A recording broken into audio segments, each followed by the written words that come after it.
Why do I always feel nervous in new situations and old situations too? It's interesting that you went there, because we were about to go there with you. That in new situations, before you've had an opportunity to figure out where the other one is. And so what happens with most people, start again, that isn't what we are recommending, but that is what most people are attempting. We're going to show you what we would do instead. So let's back up and make this more clear. So when you feel awkward, or what were your words? Nervous in new situations, it's because in your human way of approaching situations, you're trying to find common ground. You're trying to find common interests that you might have interesting conversation about.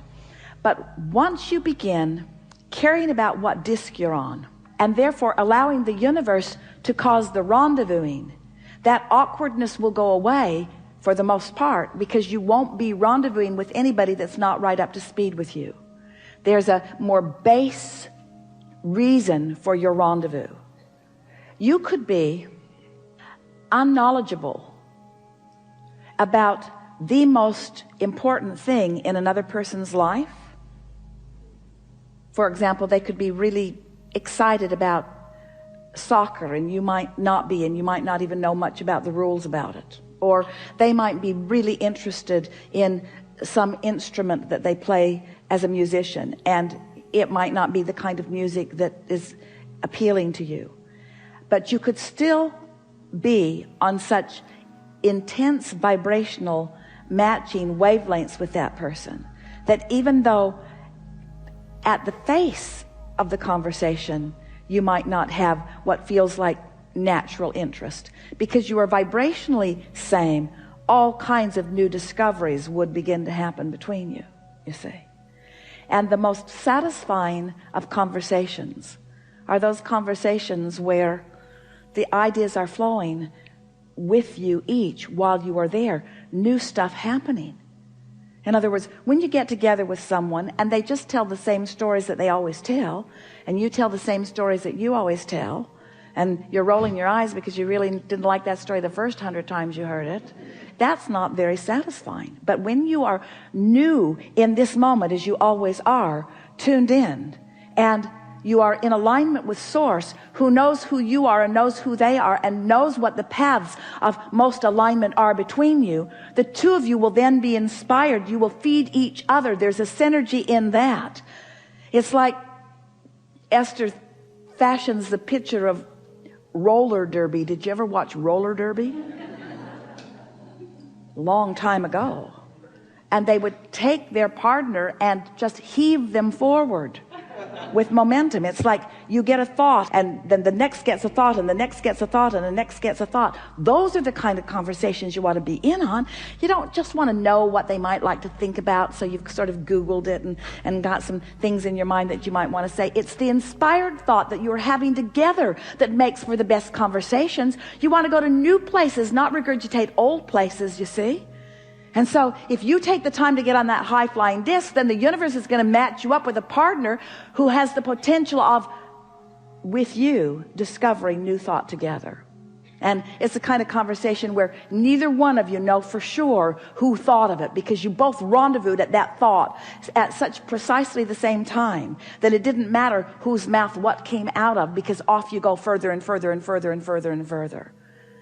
Co-creation at its best, you see. I have a lot of step one moments. So if you have been having conversations with people where you feel tongue-tied or where you feel uninterested in what they are saying, then the remedy for that is get on your high-flying disc and then. Get on your high-flying disc and then. So someone says, hey, you want to get together? Can't. Why not? I'm not on my high-flying disc. Want to get together? Can't. Why not? I'm on my high-flying disc, but I don't think you are. Want to get together? Yeah. Oh, I thought you might. I just had an impulse to call you. Yeah, it's perfect timing for me. What are you doing? Nothing. What are you doing? Nothing. Let's get together and do nothing. Yeah. Can you touch on this real quick? It's not that I don't like myself. It's that I don't like myself. Would you agree with that? We would agree that we don't want you to not like yourself.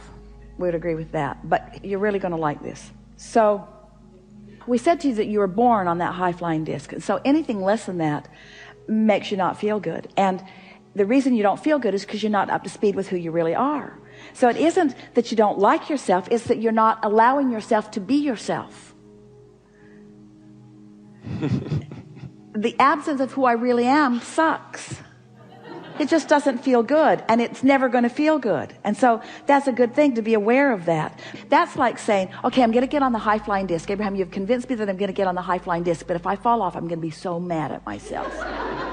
And we say that really is the problem that so many of you have with all of this, is that you want to feel good, and when you don't, you feel bad about not feeling good, which is just getting more specific and carving out more pipes toward what you don't want. So what could you say instead? Say the sentence again. It's not that I don't like myself. It's not that I don't like myself. What is it? If it's not that you don't like yourself, what is it? Then I'm focusing on the negative aspect No, that's the other side of that. Abraham, it's not that I don't like myself. The truth of it is I adore myself. I adore myself. But I don't like myself when I don't adore myself. We're kind of sorting this out. Yeah. I don't like myself when I don't adore myself. Well, you got to kind of practice adoring yourself, because you got old pipes. You may not realize this, but there are people who are not in alignment, and when they look at you, they don't like you because they don't like anything. They're on the I don't like anybody disc. So when they hold you, most teachers are somewhere around there.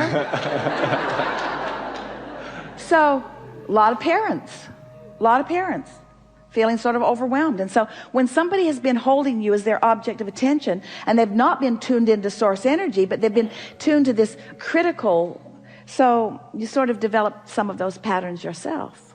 But there is not anything in all of the universe that would cause anyone to feel worse than getting down on self, because there's nothing that the source within you is more up on. There's no object of attention that the source within you feels better about than you. And when you find some reason, whether you can justify it with some behavior or somebody else's opinion or not, when you find some reason to not like you, of course you're going to feel bad. That's the very worst thing that you could do. That's the worst you can feel, is to hold yourself as your object of attention and find some critical thought, because that takes you further from who you really are and for what you intended when you came forth. You said, I'm going to come into this physical body, and I'm going to tune to the frequency of my source, and I'm going to hold others as my object of attention, and they're going to benefit by my connection to this powerful energy.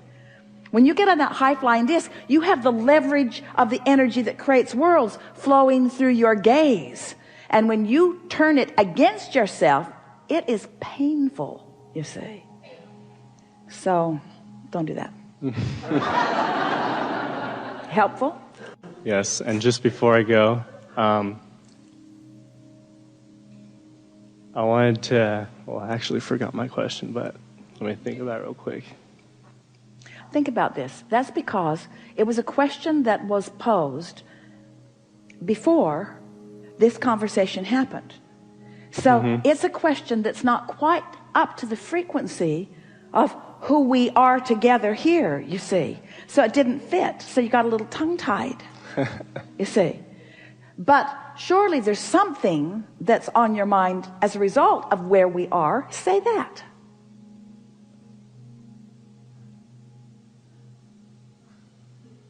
There it is again. I'm tongue-tied. Well, it's only because of practice. Yeah. I like being the deliberate creator of my experience. I like knowing this stuff. I appreciate that we're speaking for you. I appreciate the clarification that's happened here. Everything you said, Abraham, I did hear, and I did feel resonance within me. There's nothing that you said here that I did not understand. Sometimes I feel like I'm maybe balancing on the middle of the stick, and it's hard to go forward to the positive aspect of things. Yeah, for sure, I'm really on lots of focused things. on the Everybody's like part. that. Everybody's like that. But acknowledging that is really an important thing.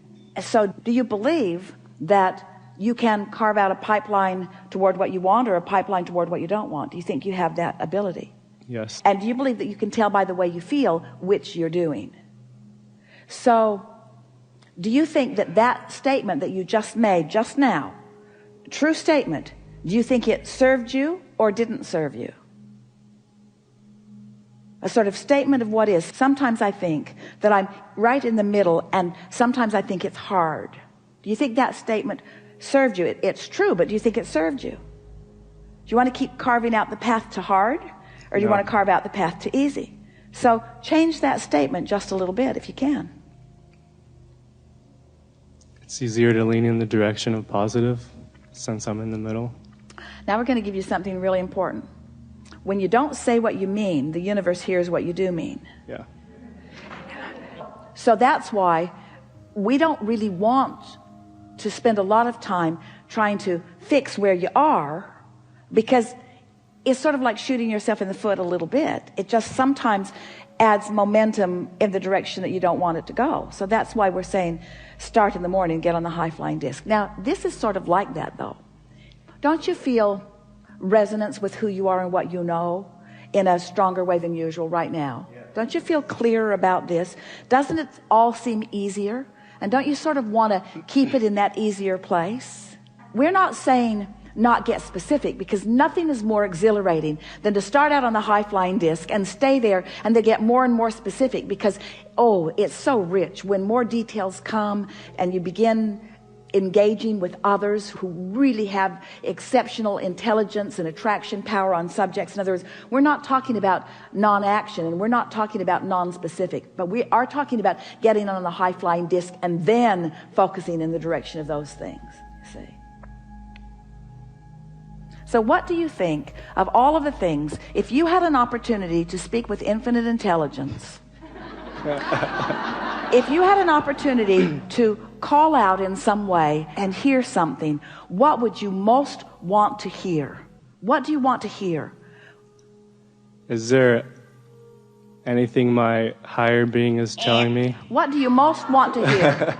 What do you most want to hear? What is it that you're reaching for above all other things? What do you most want to know?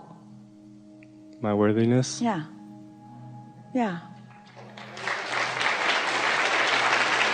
Yeah. So we're flowing all day long, everything at you that is in your discernible vicinity to help you to know that. But you got to tune yourself. That's what you want to tune yourself to being aware of, you see. We reach out into this big room of people and we pluck you right out. Did you see it happen? Yes, I did. We were looking over there, but we could feel you over there. Did you see that happen? Yes, I did. And did you see us? We weren't looking for faces. We weren't looking there. We were looking for the feeling of what we were looking for. And there you were. We found you right there. Right there. That's where you were. You were calling out to us. And we heard you, you see. And in the same way that we can pick you out of a room and bring you here and talk about anything that matters to you, we can pick you out of everything that exists in all of the universe, and we can flow to you everything that we know you are and everything that we know that you've gathered through all of the days of your life.